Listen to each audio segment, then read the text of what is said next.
आप लेखन कला में प्रवीण हो गए तो उसका लाभ हमको ही मिलने वाला है, क्योंकि उतनी परिणामकारकता से आप भाव पहुंचा सकोगे।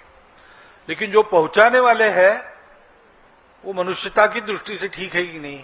जिन शब्दों का प्रयोग करते हैं वो शब्द ठीक प्रयोग, क्योंकि अभी जैसे आप कुछ बात अंग्रेजी में भी, अंग्रेजी पुस्तकें भी होंगी। अब भारत की बातों का भाव ठीक से पहुंचाने वाले कई शब्द अंग्रेजी में है नहीं, किसी अभारतीय भाषा में नहीं है। भारत की सब भाषाओं में उसके लिए शब्द है जो अचूक उस वर्णन जिसका करना है, उस बात का या उस वस्तु का पूरा भाव अचूक पहुंचाता है।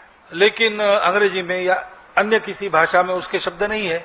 ऐसा वहां का भी होगा, उनके भी जीवन में जो भाव है उसको व्यक्त करने वाला उनकी भाषा में शब्द है, शायद वैसा शब्द हमको नहीं मिलेगा। और इसलिए जब लिखते हैं, जिस भाषा में लिखते हैं उस भाषा में भाव पहुंचाने वाला शब्द, ये बड़ी महत्व की बात है। इसलिए बोल रहा हूं कि अब दुनिया पास में आ गई है, तो जब तक हम भारतीय भाषा में ही आप अपना भाषांतर करते हैं, भावांतर, उसमें भावांतर नहीं होता, भाव वही पहुंचता है, भाषा बदल जाती है। लेकिन उसी बात को, यानी उसी पुस्तक को हम किसी विदेशी भाषा में भाषांतरित कर रहे हैं, या विदेशी भाषा का कोई पुस्तक भाषांतरित कर रहे हैं,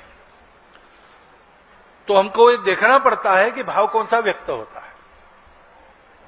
जैसे अब मैं समाज में काम करता हूं और हमको लोग कहते हैं कि ये राष्ट्रवादी है।